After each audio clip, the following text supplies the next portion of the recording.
the 2023-24 season, after 21 appearances in just his second year since joining the Premier League, Antony has managed to surprise absolutely everyone and provide a grand total of 0 goals and 0 assists. Over the last year, there was huge conversation about who the most overrated players in the Premier League were, with the finalists being Darwin Núñez, Mykhailo Mudryk, and Antony. I'll admit it was pretty close between the three, but Darwin at least has had some decent production. And lately, as disappointing as Mudryk has been overall, Antony hands down is clear of both for the most disappointing player in the Premier League. It really makes you wonder, how the hell was Antony valued at such an insane price? As one of the most expensive transfers in Premier League history at an astounding 100 million euros. Just what was Man United management thinking? And why does it look like he completely forgot how to play football? I mean, even if you try to look at some of his best highlights this season, there's only a few that are actually highlights. So before you leave a comment like this trying to defend the guy for his performances, just wait a little bit and hear me out. Because while he is still young and does have some upside, the overwhelming criticism on his game is completely justified. So let's take a look at just how bad Antony has really been. Because to see how this would all unfold, we have to look back at the summer of 2022, when things were seemingly looking hopeful for Man United. They had just brought on board who they thought would be the most revolutionary, sophisticated, and big-brain manager in the history of football, to try and turn things around and to help them bring back their days of glory. So with infinite wisdom, Ten Hag would go on to strongly recommend that the club sign what would be the most expensive player in Eredivisie history. No, not the then 21-year-old Eredivisie Player of the Season playmaker Frankie de Jong at 75 million euros, or the then 20-year-old Dutch Player of the Year defensive savant Matthijs de Ligt at 75 million, but just above them at 100 million euros, the exciting 22-year-old former one-time Eredivisie Player of the Month and flashy winger Antony. Now, in hindsight, you'll see comments like this, suggesting that United could have signed a winger from the Championship and could still have the same production as Antony for a 90% discount. Back then, it was only a little less crazy, because don't get me wrong, still it was an insanely crazy valuation. But there were times that if you squinted hard enough, you might just have believed you were witnessing the second coming of Raymar. But in all seriousness, although I don't personally think that Antony should have been valued anywhere close to what he was, it's true. He was definitely an exciting youngster that showed that real Brazilian flair and showmanship. And sure, there were always criticisms of his flopping, time wasting, and inefficient ball handling. But at the same time, there were flashes of brilliance, showing off incredible skill moves and flair that managed to get millions of views on YouTube.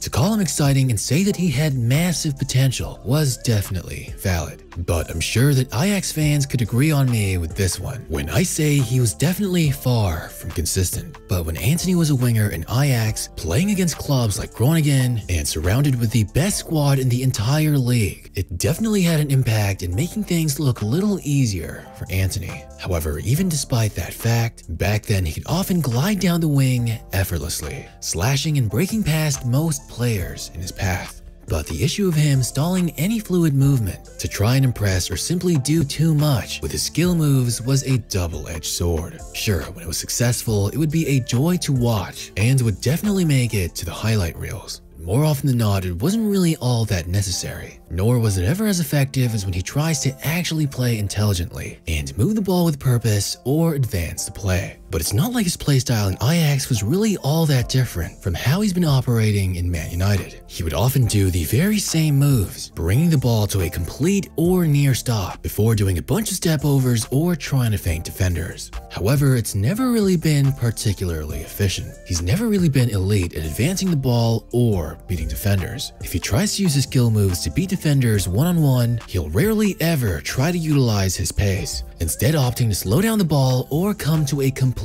stop. While it might get a few oohs and ahs from the crowd, it's an incredibly inefficient style for what he's supposed to be doing as a winger. Mostly I see the skill moves he tries doing and see it as being over the top and unnecessary. especially given the fact that he excels much more with 1-2 give-and-go passing and bringing the ball up without coming to a standstill. Because when we look at his first season at Ajax, he had a pretty okay take-on rate of 58%, which meant he was beating his defenders a little over half of the time, even peaking at a 66% take-on rate in his last year with Ajax. But comparing that to what he's doing now in the Premier League is absolutely abysmal. In his first season with Man United, his take-on success rate dropped to 39%. And now in the 2023-2024 season, his take-on rate is at an all-time low 32.6%, meaning that his success of taking on a defender is even less than 1/3 of the time. That puts him in the bottom percentile of wingers in the Premier League in terms of beating players off the dribble.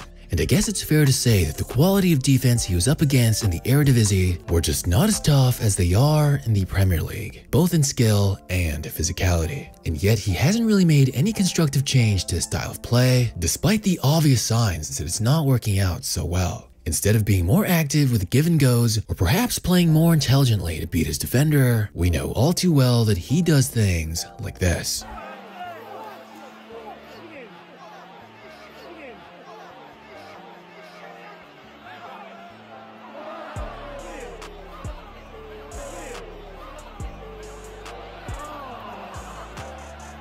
Premier League defenders are just not falling for the stationary skill moves, either deciding to back off and give him some space, or bringing two defenders over to try to strip the ball away from him, as they know that he's going to be reluctant to pass the ball. Honestly, this really all boils down to Antony's incredibly poor decision making, especially throughout this past year. And this goes hand in hand with another part of his game he's severely lacking in: the use of his weaker foot. If you take a look at the latest FIFA games, you'd see that they actually gave this man a 3-star weak foot. But that couldn't be further from the truth. Because when you watch him, it becomes clear very quickly that Antony pretty much refuses to use his right foot. And maybe it wouldn't be that big of a deal if he was a striker, but considering the fact that he plays on the right wing actually handicaps his potential. He wastes time by forcing himself to move the ball onto his dominant foot. And so far, all 4 of his Premier League goals has come from his left foot alone. But when making a pass or going for goal, letting defenders or keepers have that extra moment to adjust just because he's taking even a half-second longer to execute by moving the ball to his left foot could make an incredibly huge difference. At least if not for shooting the ball, you should be able to be confident in both feet for dribbling and passing, especially if you're a professional, much less a Premier League player.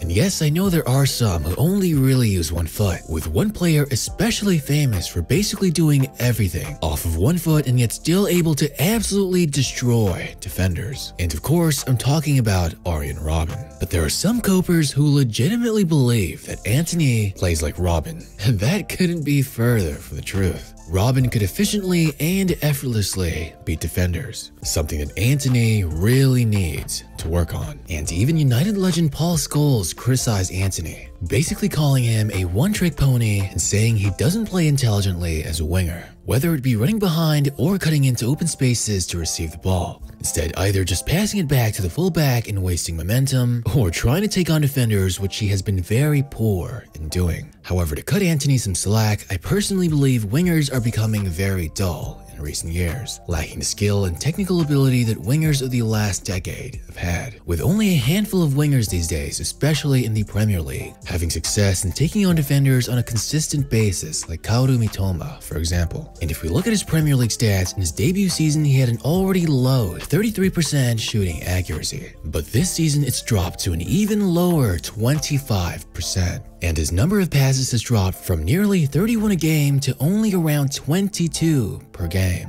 which shows just how desperate he is to try to bring the ball up by himself like he did in Ajax instead of passing it out and making a smarter play. But like we already saw, this is the least successful he's ever been trying to take on defenders in his career, with the only thing that seems to have improved being his defensive aspect halfway through the season. But still, that isn't what he's supposed to be focusing on. Overall, Antony really needs to work on his decision making, which really is the biggest issue he has right now. If his dribbling isn't working out, he needs to play smarter and move off the ball much more intelligently if he wants to turn things around and become an effective winger. I understand the guy is still young at 23 years old, but at his price tag,